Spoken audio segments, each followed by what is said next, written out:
Hello, everybody. This is Zach Said It Again. I'm your host, Zach Cooley, and I'm honored to be here with one of my favorite people in the world, my longtime friend, Mr. Tyler Hash. We are here to pay tribute to his father.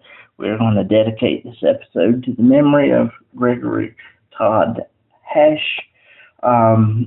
Greg is a legend in Rural Retreat and throughout Wythe County. Now, Tyler, thank you so much for being with me today.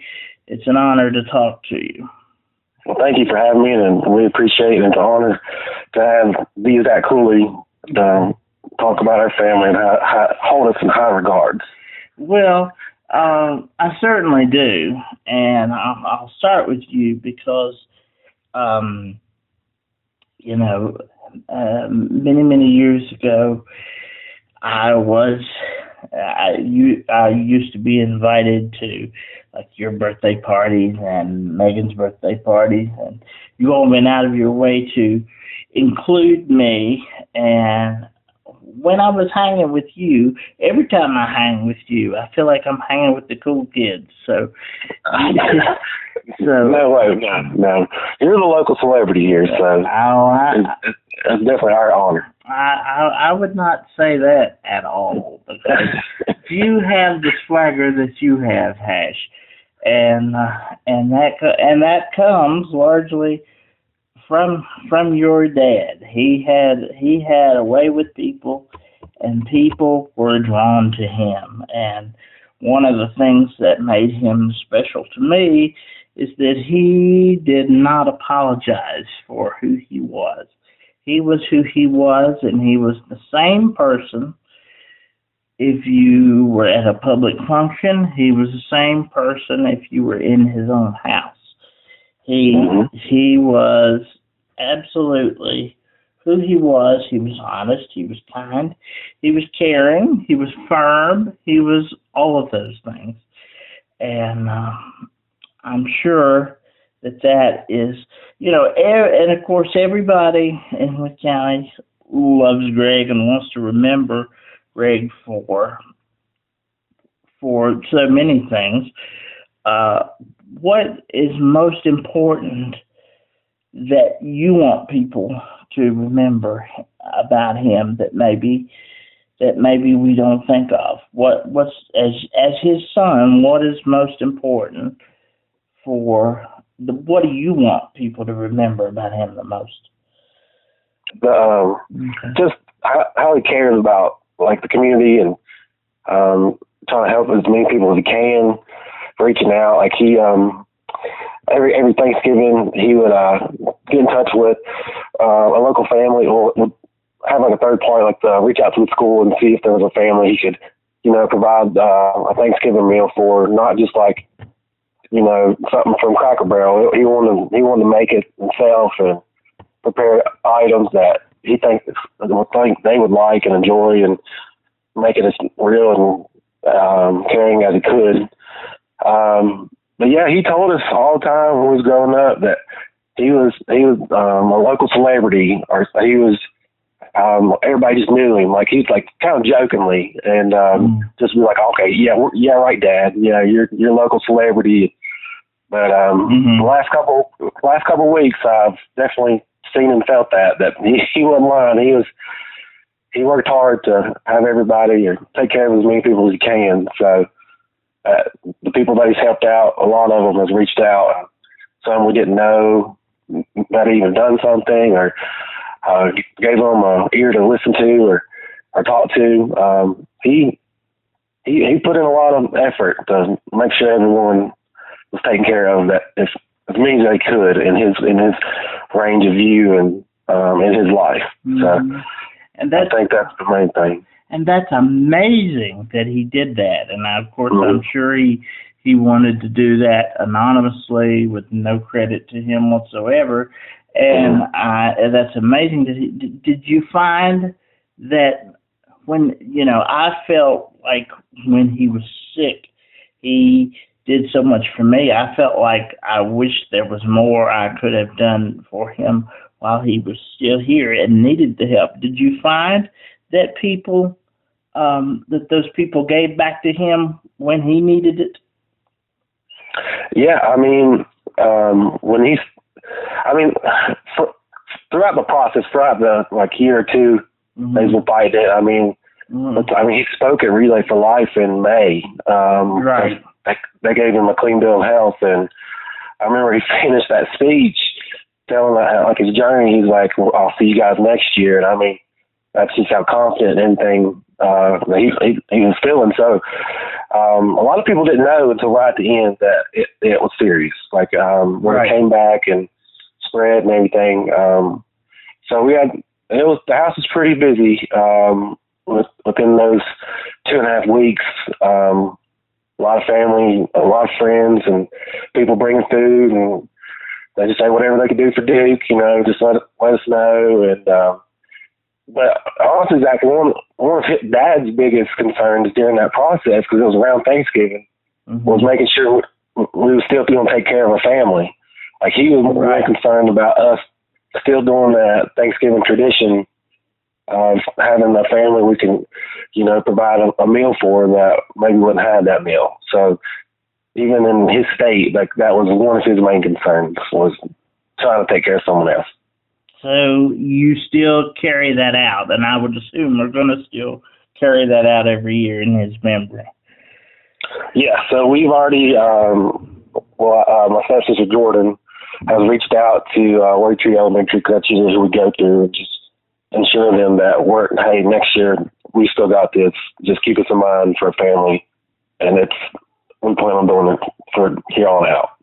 Well, that is an incredible legacy for him to leave behind, and something that is amazing. That level of kindness in one human being, that is amazing. But it doesn't surprise me, because that is absolutely who he was. And I'm so glad that you mentioned Duke, and I'm so glad that you mentioned him being a cook, because that is where I came to be particularly close friends with Greg Hash, is through Duke's Barbecue. He made the best cheeseburgers in town, in West County, in my opinion. And I made it a point when Duke's was at its height, to eat there at least once a week. And when I get something I like, I stick with it. I'm a creature of habit, so I would order every week, because if it ain't broke, don't fix it. So I would order every week a cheeseburger with mustard only. And he's like, "Hey, you ever gonna try nothing new?" And I said, You don't understand how many cheeseburgers I've eaten in this town to try to get one that tastes like yours. This is what I come for." But he was always after me. "Ain't you going to try something new?" And if he was going to put something new on the menu, he'd bring it out to me and say, "Here, try this. See if it counts. I'll put this on the menu." And occasionally I would get a hot dog, because the Duke dog was awesome too. And I took my dad there for many breakfasts on Saturday mornings. I should mention, among the Hash people being some of my favorite people, I would be terribly remiss if I did not mention your grandma, Greg's mother, Peggy. I rode on her lap in Christmas parades from about as early as I can remember.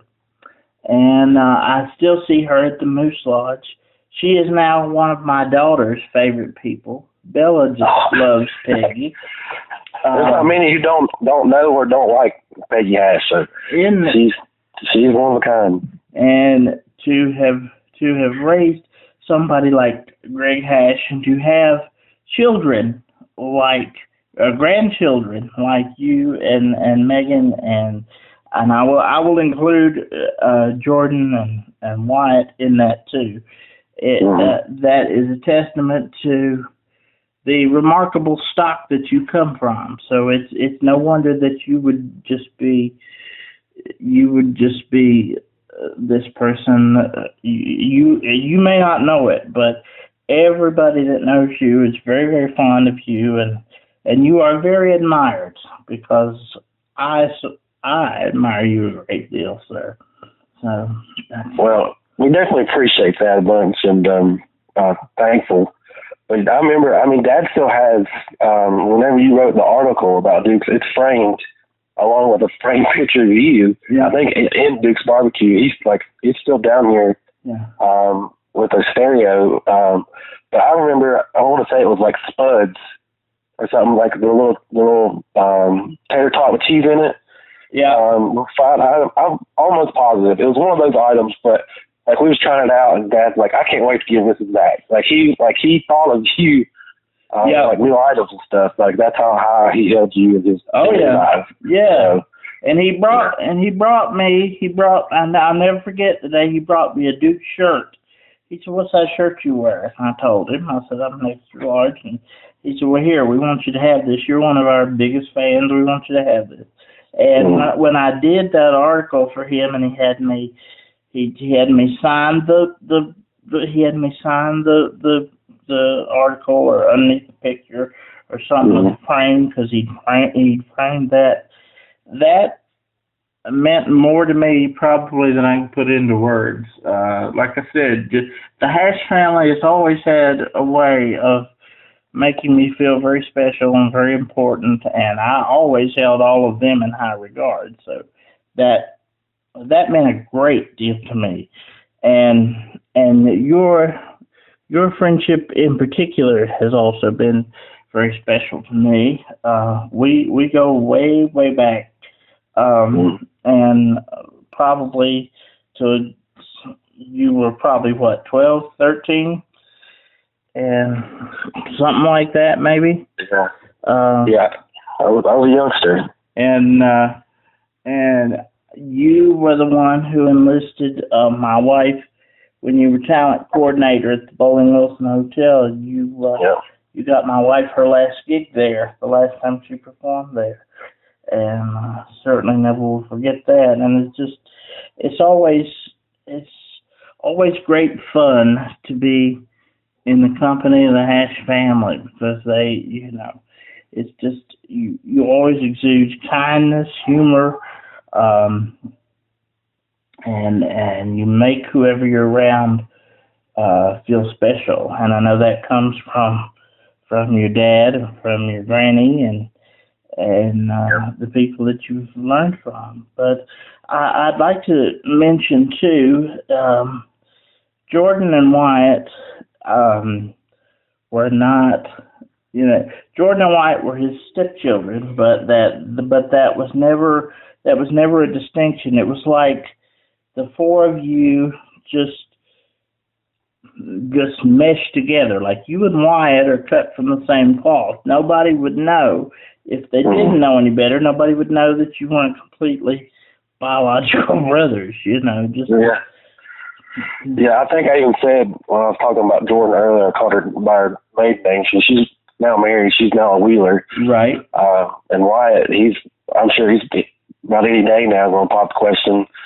At least in my eyes. I mean, he with a long time his girlfriend, but I mean, that's my brother and sister. I mean, I might put Steph in front of us sometimes, and I mean, I've known Wyatt since he was 4 years old, and right. I guess he's like 28 now or so. I don't even know. We're getting so old, but I don't know. I can't imagine. That's my family. Yeah. Yeah. I think he was about 10 years old when I first met him, and I just thought, like you, when I first met you, I just thought he was the coolest guy, even at 10 years old. But it's, I guess it's a testament to how well Greg and Cheryl were matched. Oh yeah. Well, I didn't know until we was like planning the funeral and stuff. Cheryl told us the story of how like he courted her. Have you heard that? I have not heard. I have not heard this. Please share this right now on the podcast. Well, all right. So I mean, it's a small community, and like Dad found out, like, I guess Cheryl became available. Yep. And so he began calling her on the telephone before cell phones, you know, like, oh yeah, and just being himself, a little outgoing, trying to make her laugh and feel comfortable. yeah. Well, then, like, he's going to take her to dinner as friends. It's friends only. It's just for friends. So when it comes to pick Cheryl up, he has a rose with him, and Cheryl's like, no, and Dad's like, no, it's fine. My mom's a florist, because Granny Peggy was running the oyster florist.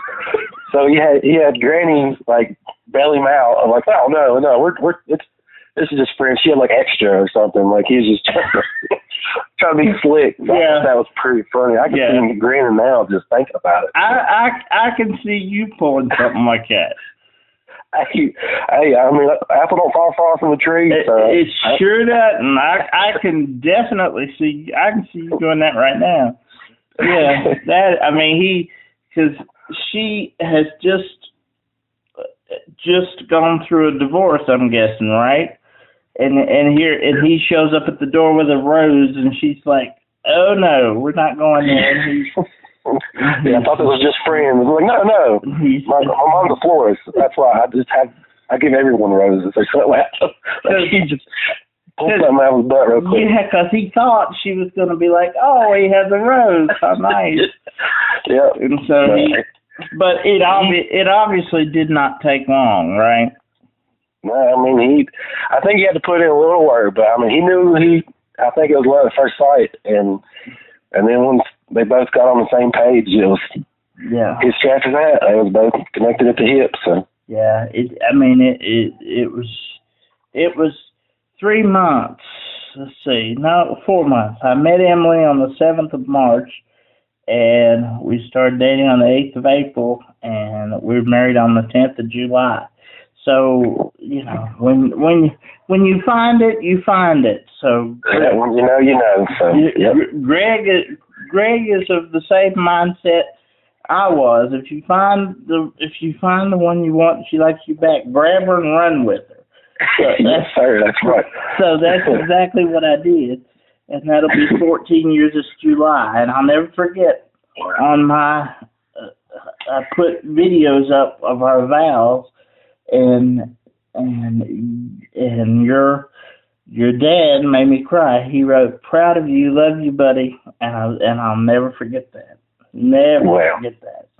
Yeah, because I knew that he meant it, and I sent it right back to him.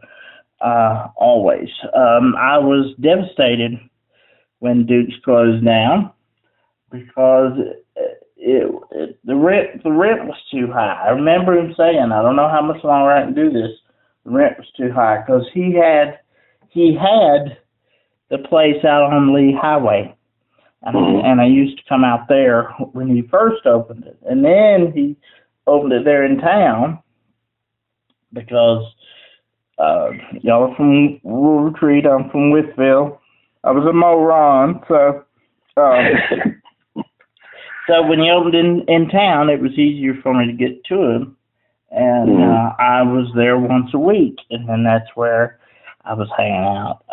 That's when I started hanging out with you, and that's where I've met several friends that I have kept still today. You know, Adam Linkus, who's the Commissioner of Revenue.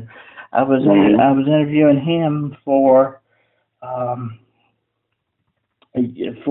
his election campaign for the paper, and he said, you know, the first time I remember seeing you was at Duke's Barbecue, and I thought, wow, how many people did I meet from over there? But there's so many people that I'm still in contact with today. You know, Zach Thomas, Goldie Wolford was. I clicked with her, and when she left, you know, we were devastated when she left and moved to Lynchburg to be with her son, but we still keep in touch on Facebook, and I will, you know, we were all, it was, and I'm sure you would agree with this, we were all like a big family, all of us. Absolutely, yeah. I mean, that's what Dad wanted it to be like that, as Like that's like the town spot. That's where you come. So and I'm glad people felt that. oh, absolutely.